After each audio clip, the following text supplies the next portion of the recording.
the People's President, Mr. Barack Obama. Congratulations for your first 100 days of success.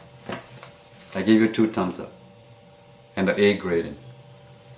So far, everything that you have proposed have been very encouraging, and the changes that you are ready to make, healthcare, insurance, educations, financial meltdown, CEO compensations, stock market improvement. All these are the agendas of the people. Growing up from an average income family, I'm sure you've been through the grievances and the hardship of the average and poor Americans. And you know what is needed to change the livelihood of the people. I do have confidence in you, and I'm very optimistic to look forward to the improvements in years to come. Now, however, if the people who's executing the projects are not committed to these programs, it will not be very fruitful and productive.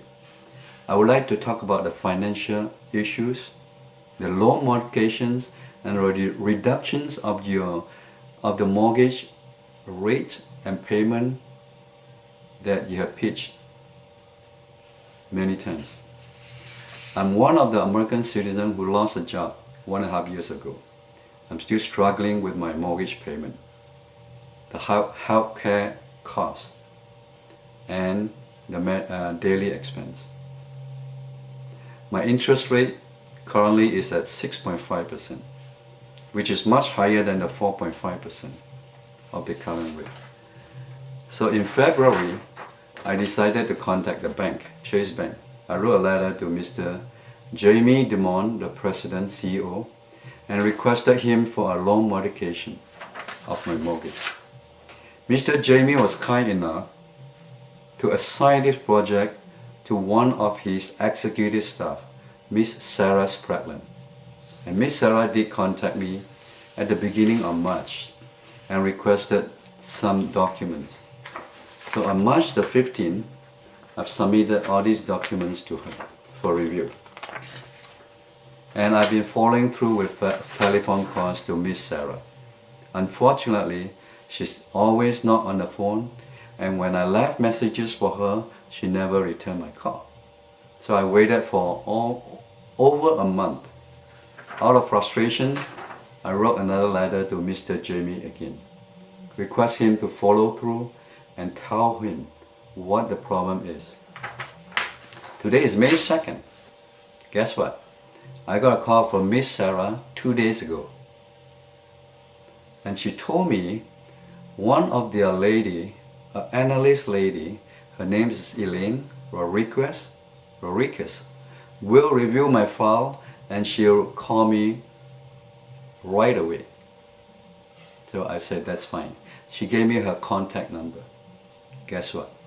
Miss Elaine never called me. So I've decided to call her number. Guess what? Her voice message box turns on and her voice message box is full. If these bankers are not listening to their voice message, not retrieving messages left by the customers, they are not committed. They are not committed to serve the people, to help the people. I'm sure there are millions of people who's waiting for them to respond. They are in the same dilemma as me. That is the real scenario. That is real life, Mr. President. If this thing can happen to the financial sector, it can happen to your healthcare insurance reform. It can happen to your education system reform. It can happen to any project that you have pitched to the American citizen. So, Mr. President, my advice to you is this. All the initiatives, all the proposals, changes that you are ready to make, please make sure you have a team of people, a team of staff to oversee the projects, to drive these projects and initiatives, and make sure the results are produced. And make sure the bankers, the insurance company, the educators are totally committed and supportive of this program. As of today, I can tell you now, the bankers are not supporting your loan modification program, your reduction of interest rate.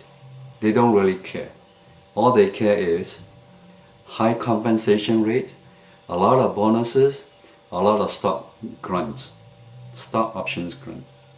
They are not interested in serving the need of the people, the changes to be made and proposed by you.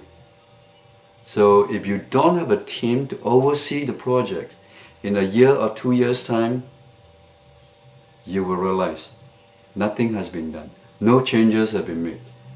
So when you invested billions of the top money, the taxpayers' money in these banks, I'm talking about Bank of America, Citicorp, Wells Fargo Bank, Chase Bank, please make sure that these bankers are committed to the changes that you are proposing. Please make sure that they are committed to serve the people. It is very frustrating, and I'm sure I'm not the only American citizen waiting for Chase Bank to work on my case.